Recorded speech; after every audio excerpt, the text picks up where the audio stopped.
everyone. Welcome to Cody's Car Conundrum, where you will hear about car news, car culture, and car talks. Here's your host, Cody Wagner. Hello everyone, I am Cody Wagner and I am back for another podcast, and I think this is either the third or fourth one this month, though it's not gonna, hopefully it won't be the last this month. Ford's F-150 Raptor Super Crew is going to China. Yep, the new Ford F-150 Raptor is going to China, and it's got new headlights, probably to meet Chinese legislation. Stock 918 Spider completes one-fourth mile run in 9.7 seconds. Man, 9.7 seconds, jeez. Though to be fair, if it was a quarter mile, then it might be a bit more impressive. I mean, on one hand, that's impressive, but I don't know what that time is going to be like in a quarter mile. That might be 10.7 seconds, 10.4 seconds, maybe. U.S. Gov tasks Mercedes with internal emissions investigation. That's pretty interesting. New Mini Countryman puts its foot down with the hotter JCW model. John Cooper Works. Rolls-Royce Associates Special High Edition of Ghost with an Elephant? Wow. Wheels and More turns Audi RAV10 Plus into a B3. Essentially it means beast, but it's said wrong. Ford GT's stunning bodywork analyzed next to its racer sibling. Is this the US spec Chiron? Bugatti Chiron is testing in the open. Wow, that title's butchered. Super truck goes flying into fence during Long Beach race. And it's a video, so yeah. Thomas Jaguar XK120 looking for a loving owner to restore it to its former glory. Mercedes AMG C43 priced from £44,460 in the UK. 4MATIC diesel versions launched too. And for those one-rate, that's like $66,000 to $72,000 in the US. Kia picks on Honda Fit using 2016 Soul. They say the Soul's a crossover, but really, it's about the size of a dart, and it's not exactly a crossover. I guess it's more of a CUV. It's not big enough to be a. Well, I guess it could be. I'll let you guys debate. You know what? I got a question for you guys. Is the Kia Soul a CUV or a crossover? I'll let you guys debate about that either on the comment section of this podcast or on Twitter, as I do have a Twitter account now. New photos of mystery Ferrari raise fresh questions. Yeah, basically. Some people said it's the new Ferrari Dino, the V6, or a 488 Speciale. And looking at it, I'm pretty sure it's a 488 Speciale now. Audi updates A6 and A7 for 2017 model year. Renault delivers 50,000 Zoe, reports staggering customer satisfaction. Now, before I continue on, I will take a short pause. And no, this isn't the 10-minute pause thing. So anyway, I'll see you after the very short break. And back. Now, 30-day free trial lets Tesla owners experience the autopilot. And hopefully, none of you will post any videos saying, "Oh, look, it can drive by itself and I don't have to sit in the driver's seat." Nissan X-Trail gets stylish with new special edition. What Nissan calls the X-Trail in the UK, and I believe in some bits of Europe, is the Nissan Rogue in the US. Is this Ferrari's new Dino V6 Turbo. New 2017 Hyundai Elantra Sport with at least 200 horsepower spied undisguised. M4 versus RCF versus GTR is a drag race with obvious result. Yeah, very obvious. 7,000 people already applied for one of 500 for GT. 7,000 people. So basically, out of 7,000 people who applied, wow, that's incredible. Honda Clarity to get electric and plug-in hybrid versions in 2017. Chris Harris to race for Bentley in Blanc. It's basically an endurance series, and he's going to race for Bentley. Top Car shows off Mercedes AMG GLE Coupe 450 based Inferno. And yes, it is red. And you know, normally I don't like these SUV body kits things, because normally they ruin it and make it way too exaggerated, but it actually looks pretty good. It looks very nice. BMW's new X5 SUV spied in test mule form. ADAC reveals Kia's entry system's vulnerability. Ukrainian company will turn your old W221 S-Class into the W222. Basically, they'll just change the front and rear ends, and that's it. These tracks transform your SUV into an unstoppable machine of Snowmageddon. I was gonna try and be clever and do something Arnold Schwarzenegger-y, and it just simply did not happen. Chinese-built 2016 Buick Envision to start from $42,995 in the USA. Doesn't look too bad. 2017 Mercedes AMG E63 Estate tries to hide in a garage and fails miserably as it's caught on video. BMW submits plan to fix diesel offers to buy back nearly 500,000 2-liter cars. Porsche develops new tires for its classic cars. Germany looking into making electric cars tax-free.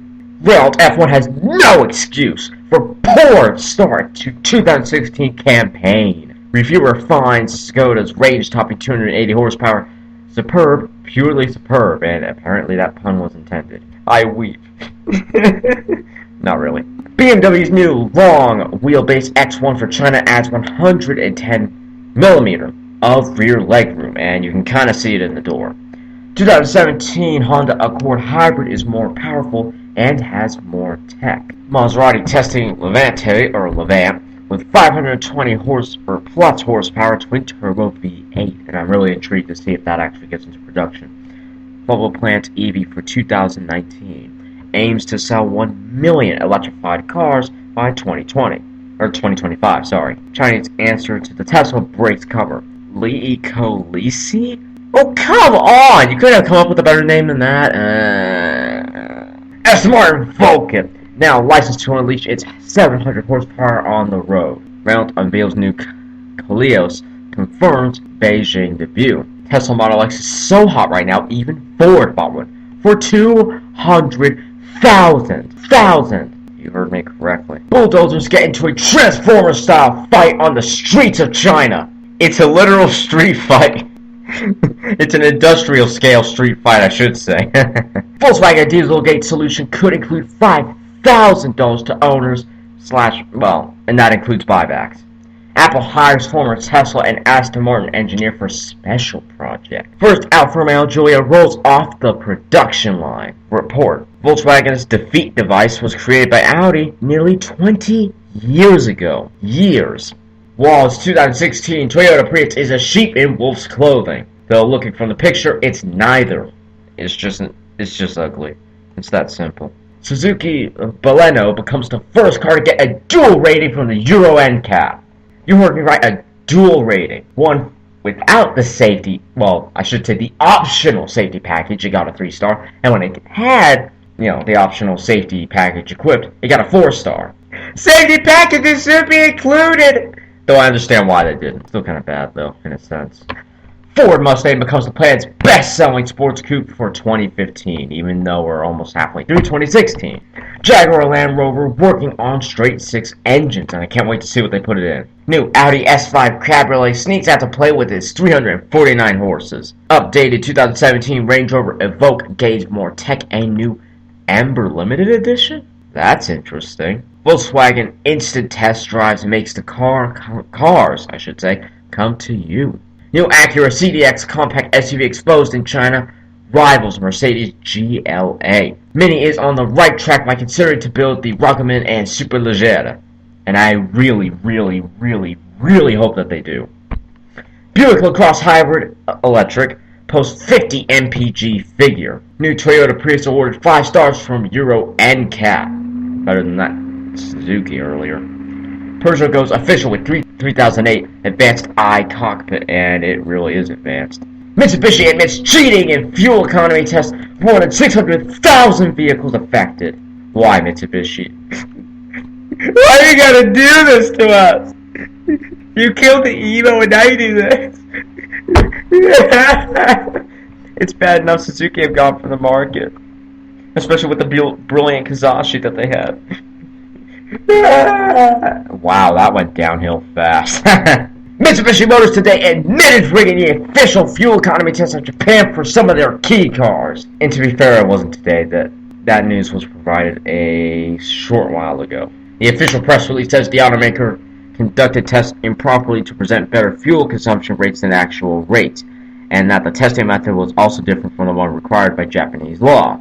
We express deep apologies to all of our customers and stakeholders for this issue. Remember, don't cheat on your math test. The model in question are the EK Wagon and EK Space key cars, and the Nissan Days and Days Rocks, which have been manufactured by Mitsubishi and supplied to Nissan since June 2013. The company estimates that 157,000 models of the X-Wagon and X-Space and 468,000 models of Nissan's Days and Days Rocks have been affected by their misconduct. Nissan examined the fuel consumption figures as of the affected cars for reference in the development of the next-gen model, only to find deviation in the figures. It then requested from Mitsubishi to review the running resistance value, a combination of the rolling resistance and air resistance while on the move, that was sent by the latter, causing an internal investigation.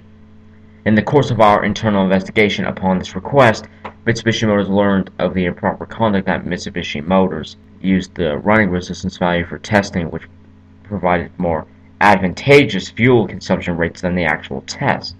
Mitsubishi Motors will sincerely respond to our customers who own and use the applicable cars. After the reveal, both Mitsubishi and Nissan issued a stop sale regarding the affected models, with the two companies now discussing about the compensation to be offered. What a shame. Anyway, I will see you in the next part of this podcast. Okay, we are back now. Auto Club rates Tesla as greenest car. Los Angeles KABC, just in time for Earth Day. The Auto Club has released its latest guide to green cars. The group rated 3 all-electric vehicles as the most environmentally friendly, but did note there are some gasoline-powered options that also have some green qualities. At the top of the list was the Tesla Model S, also one of the more expensive options, starting at $70,000. Now I'm about to do a short quote here. The Tesla Model S is a great car, great ride quality, it's very quiet, said Megan McKernan, manager of the Auto Club of Southern California's Automotive Research Center. It also has 0 emissions. The next 2 options are a little less expensive. The BMW i3 starts at about $41,000, and the Volkswagen e-Golf has a base of about $35,000. All 3 score high in the Auto Club's 100-point system. The Tesla scored 92.49, the BMW scored 88.47, and the Volkswagen got 87.09. The Auto Club noted that some of the gasoline choices do well too. For example, Subaru's vehicle can be purchased as a FES or partial zero emissions vehicle, which is as close to zero that a gasoline engine can get. A complete printed green car guide will be available to members next month at Auto Club offices and is now available online. Apple Inc. isn't hitting the brakes on its car project. Yeah, Apple gears up for the competitive electric car market with a new hire. I wonder if that's going to aim for the Model 3 or the Model S. That or something new entirely, which could be very interesting to see. NTO5 Mac confirmed that Tesla Motors' former VP of Vehicle Engineering and former Aston Martin Chief Designer, Chris Porritt, is now at Apple on special projects.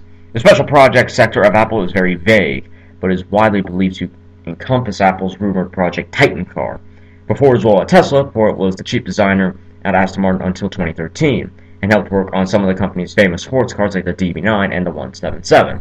While at Tesla, Porritt worked on the Model S and the Model X platforms, and the Model 3 chassis. Timing of Porritt's arrival closely coincides with the departure of the man who was reportedly in charge of Apple's car project, Steve Zadesky, who left the company earlier this year. Of course, Apple never confirmed Zadesky was in charge of Project Titan, the rumor named of Apple's car project, or that Porritt is replacing him.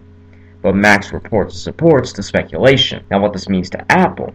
We've been hearing rumors about Apple's electric car for a while now, so news of hires and departures are nothing new. But this latest report comes as some have speculated that Apple was slowing down its car project. The quick hire shows that Apple is clearly still focused on its car, and I think that Apple likely has a renewed interest as Tesla just unveiled its new $35,000 Model 3. The car won't hit the streets until late next year, but already it's garnered more than 325,000 pre-orders on Tesla's website. Obviously, Apple isn't building a car on the whims of what Tesla does, though Tesla and Apple could become natural car competitors soon. Anyway, aside from that, what they're thinking about is turning the Clarity into an environmental car brand, essentially broadening its lineup. Honda will launch 3 cars over the next 3 years under its Clarity nameplate, potentially turning the automaker's Clarity badge into a family of vehicles that could become a symbol of Honda's environmental aspirations. Essentially, it'd be like what Toyota have done with the Prius, Prius C, Prius V, all that sort of thing. Clarity would turn into a sort of Honda's version of a Prius, so maybe a Clarity V, a Clarity C, that sort of thing. The first car will be the Honda Clarity fuel cell. It will go on sale in California later this year, and it's already on sale in Japan. The car will be followed by the Clarity Electric in 2017 and the Clarity Plug-in in 2018. All three Clarity vehicles will be built on the same 5-passenger platform and will be imported to the U.S. from Japan. The Clarity series will occupy a unique position in the market. Providing customers with a well-equipped premium midsize vehicle with a range of ultra-low carbon powertrain options to suit their lifestyle needs, said Honda of America Executive Vice President John Mendel. Honda has been testing its FCX Clarity fuel cell vehicle for several years and has leased 40 of those vehicles to customers in California. Honda said it expects its new Clarity fuel cell will be rated at a driving range in excess of 300 miles by the U.S. EPA with a refueling time of approximately 3 to 5 minutes. So 3 to 5 minutes, that really is about gasoline vehicle time. That's not bad. BP lets you buy, sell, and now lease a car with an app. Oh gosh.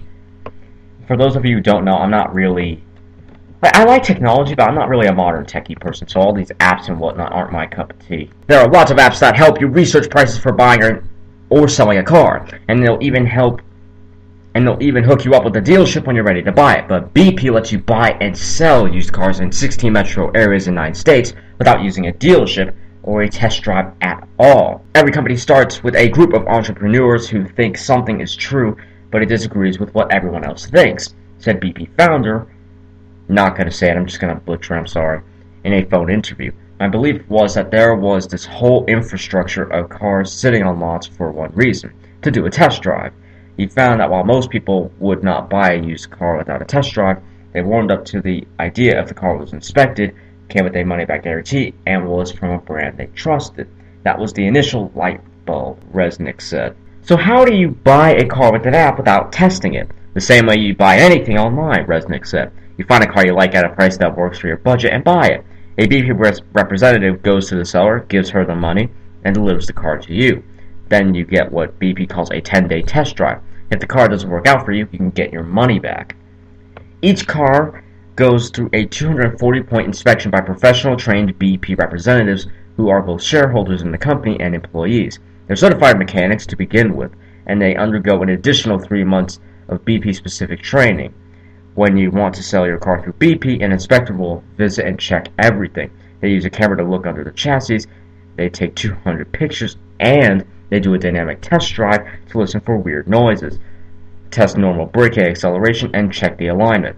It's a test drive done the way a pro would do it, Resnick said, rather than a customer just trying to understand the noises they hear. That's actually really interesting. I wonder how that'll take off. If it does take off, then, I'm sure a few people will still go to dealerships, but there really won't be a big need for them aside from just their inventory. Anyway, let's get back onto the article. You should know. He took a test drive of a used vehicle that burst into flames 2 days after he drove it home. When he was on the car lot, Resnick said, I spoke with the dealer. He was a nice guy. I did a test drive. I thought I knew about machines. The engine looked amazing. The suspension looked amazing. The brakes looked amazing.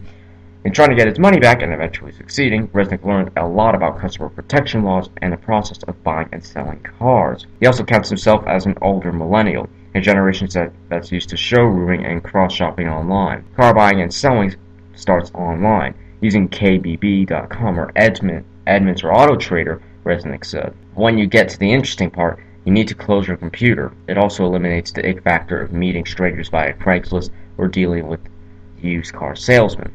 Dealerships remain a scary place for women and minorities, Resnick said.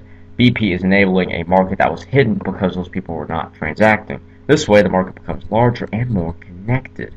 That's actually a really good idea. Can't wait to see how that picks up. Apparently, China's also got a roadmap to self-driving cars, or so they say. Let's see what this is all about. In the race to develop self-driving cars, the United States and Europe lead in technology, but China is coming out fast in the outside lane. Regulatory structure that could put it ahead in the popular adoption of autonomous cars on its highways and city streets, a draft roadmap for having highway-ready self-driving cars within 3 to 5 years, and autonomous vehicles for urban driving by 2025 could be unveiled as early as this year. Not going to say his name, I'm going to butcher it, I'm so sorry. An automotive engineering professor at a university that I'll just butcher the name of, who chairs the committee drafting the plan. The panel is backed by the powerful Ministry of Industry and Information Technology. I'm really intrigued to see how that goes. The draft will set out technical standards, including a common language to cars to communicate with each other and infrastructure, a regulatory guidelines, a unified framework that contrasts with a patchwork of state laws and standards in the United States. Without the coordination, that patchwork could hold back the development of self-driving cars in the U.S. David Strickland, a former safety chief for the National Highway Traffic Safety Administration, said at an event in Beijing this month. China's top-down approach could see it overtake the U.S. and Europe, where automakers have generally been left to agree among themselves on industry standards. A push for self-driving cars and electric cars also fits with Beijing's shift to an economy driven by high-tech and consumer industries rather than heavy industry and low-end manufacturing. That's interesting. I wonder how well they're going to push through all that. Anyway, I hope you enjoyed this bit of the podcast, and I'll see you after the break. Back. Now, $2 million McLaren P1 destroyed after crashing in China, which is quite a shame. Though I'm looking at the picture, the left front end of the vehicle it's an ugly scene. First Chinese-built Jeep Renegade rolls off the production line. BMW's new 7 Series Continental Editions have the daftest names ever, and I've seen them. They're insanely long. Spider-Man-like reflex saves biker from incoming truck. And looking at the thumbnail of the picture, he was saved. Novitec N Largo S is a sinister-looking tuned Ferrari F12. There's so much body kits on it, because it doesn't look like one body kit. It looks like it's mixed and matched from other ones. It's got so many modifications done to it. You could say that this was Ferrari's idea of a Batmobile, even though it's not, because Ferrari didn't tune it that well. Yeah, Ferrari didn't make the body kits. Londoners getting on the spot Renault Twingo test drives. That's interesting. I wonder what they think of that rear engine, the Twingo. Lincoln Prime's 2017 MKC with added standard content and tech. Citroen's 2017 WRC Contender gives first glimpse at new C3's design. It's just insane.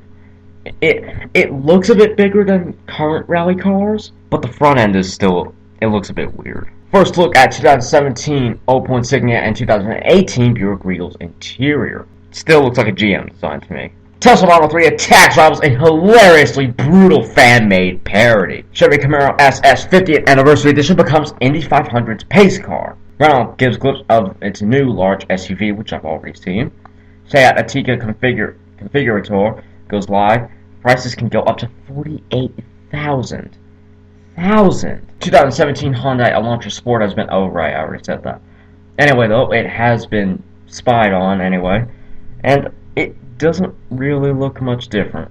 I have to say, I'm not seeing the massive differences some people were speaking of. Well, actually, I don't remember anyone speaking of it, but it kind of...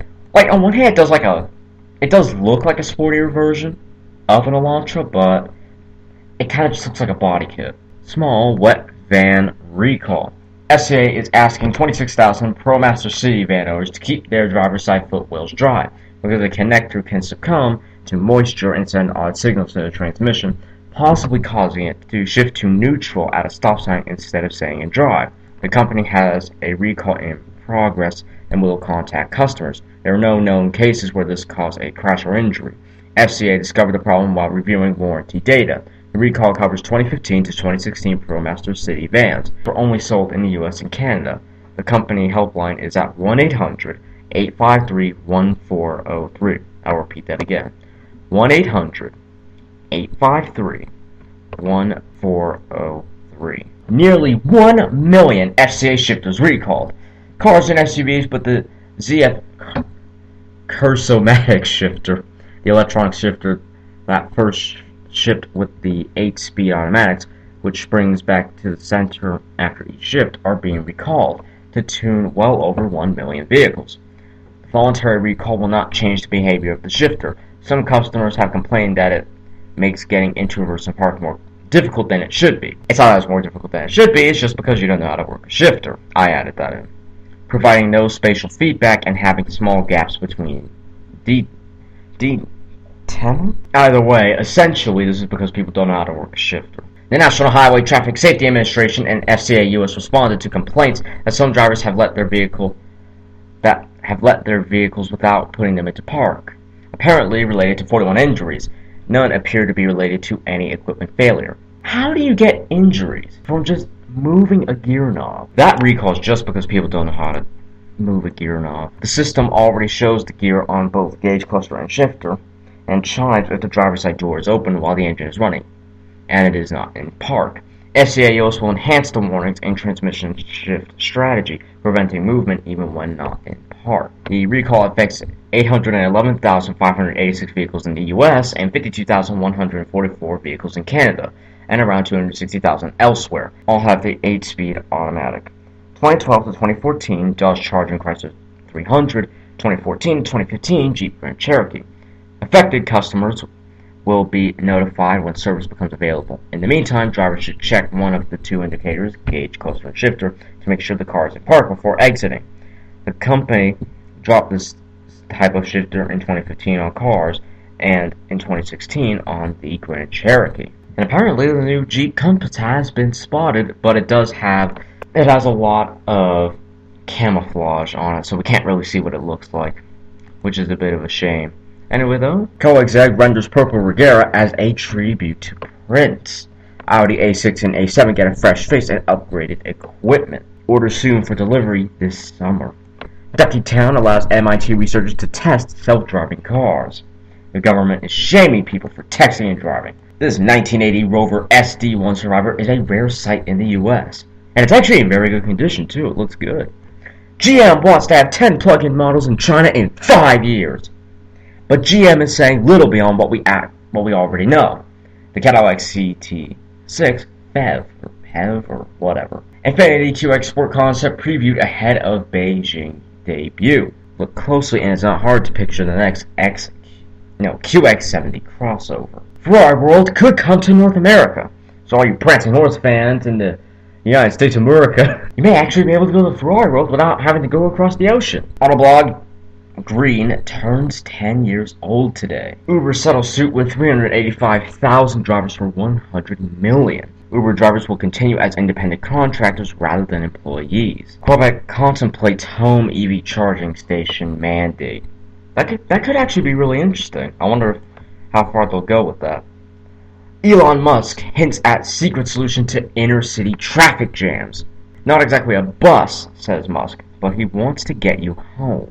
Gordon Murray's city car redesigned with help from Shell. And it does have the Shell color scheme, but it's actually a really clever design. German carmakers recall 635,000 diesel vehicles in Europe.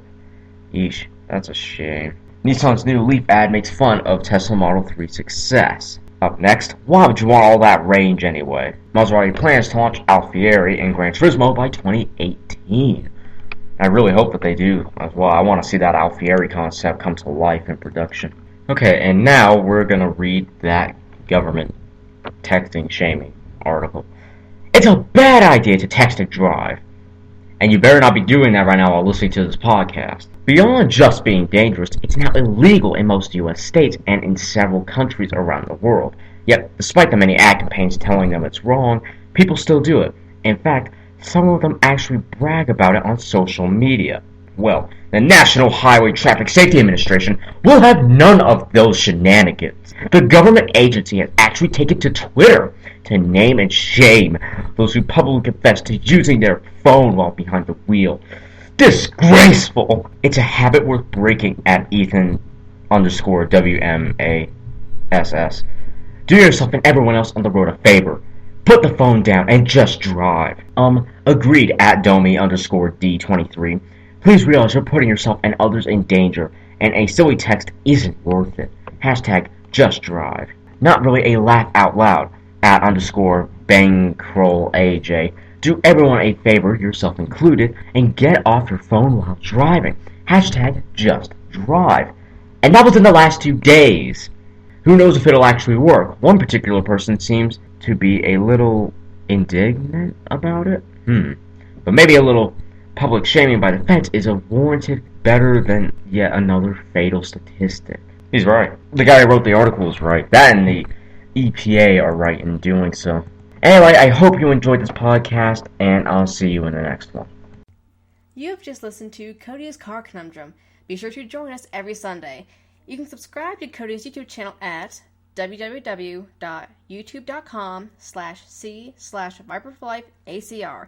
Be sure to get Cody's books on Amazon at www.amazon.com/Cody-Wagner/E/B019 K, X, 72, Z, 8. If you have any questions or would like to become a sponsor, send an email to drtaffy777@gmail.com and put sponsor in the subject line. Be sure to follow Cody here so you don't miss any episodes. Bye until next time.